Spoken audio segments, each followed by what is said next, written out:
செகண்டுங்கிறத first வரதுக்கு try பண்ணலாம். ஏன்னா ஐயா இப்போ வந்ததுலேருந்தே கொஞ்சம் நல்லா பண்ணிக்கிட்டு இருக்கோம். ஏன்னா பெஞ்ச் அண்ட் பார் மீட்டிங்கிறதுல 10 வருஷம் கழித்து ஃபஸ்ட்டு ஐயா பீரியடில் தான் ஆரம்பிச்சிருக்கு. நமக்கு பெஞ்ச் அண்ட் பார் மீட்டிங்கிறது ஒரு பெரிய கோரிக்கையாகவே இருந்துச்சு. அதை வந்து ஐயா தான் கிளியர் பண்ணார். இங்கே கை தரலாம். ஏன்னா அந்த இதை கிளியர் ஆனால் சுறுசுறுப்பாகணுன்றதுக்காக அந்த லோகாதாரத்துக்கு முன்னாடி வந்துருச்சு. நம்ம லோகாதாரத்துக்காக நம்ம தயார் செய்கிறப்போ கண்டிப்பாக இதுவும் சேர்ந்து கோர்ட்டோட நம்ம வழக்குகள் நடத்துவதற்கு நம்ம சுறுசுறுப்பாக இருக்கிறதுக்கான ஒரு வாய்ப்புகள் இருக்குது. இன்னைக்கு என்ன ஒரு உலகத்தில் நடந்திருக்கும்னு சொன்னால், எதையுமே இன்ஸ்டண்ட்டாக நடக்கணும்னு நினைக்கக்கூடிய ஒரு உலகத்தில் இருந்திருக்கணும். எல்லா மனிதர்களுக்கும் குறிப்பாக ஜென் இசட் அப்படின்னு சொல்லக்கூடிய ஜென்சி பண்ணக்கூடிய அவங்களுக்கு எல்லாம் இன்னைக்கு இப்போவே நடக்கணும்னு நினைக்கக்கூடிய ஒரு உலகத்தில் நம்ம இருந்திருக்கோம். அவங்க they are not ready to wait.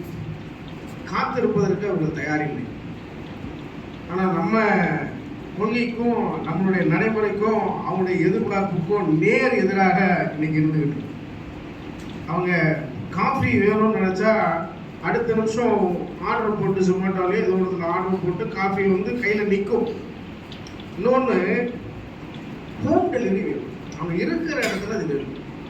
இந்த ரெண்டு கான்செப்ட் இன்னைக்கு பெரிய அளவுக்கு வந்துருக்கு. இன்னைக்கு யாராவது ஹோட்டலில் போய் உட்கார்ந்து சாப்பிட்றதுக்கு ரெடியா இல்லை, ஜொமேட்டோ ஆர்டர் போட்டிருக்கேன், ஒரு 5 நிமிஷம் வந்துடும், சாப்பிடுவேன், தூங்கிடுவேன். அப்போது இன்ஸ்டண்ட்டாக எல்லாம் தேவை அப்படின்றத உணர்த்தக்கூடிய ஒரு காலகட்டத்தில் நம்ம வாழ்ந்துருக்கோம். அவங்ககிட்ட போயிட்டு அடுத்த வயதாக 1 மாதம் தள்ளி போட்டிருக்காங்கப்பா, அடுத்த வருஷம் நடத்திடலாம், அதுக்கடுத்து அவர் விசாரிப்பார். அவர் விசாரித்த பிறகு ஜட்ஜி ஒரு நாள் யோசிச்சு அவர் நீங்கள்லாம் சொன்னீங்களே RSF போடுறதுக்கு அது மாதிரி யோசிச்சு எல்லாம் போடுறதுக்கு ஒரு வருஷம் ஆயிடும் அப்படின்னு சொன்னால் ரெடி. சரிங்களா?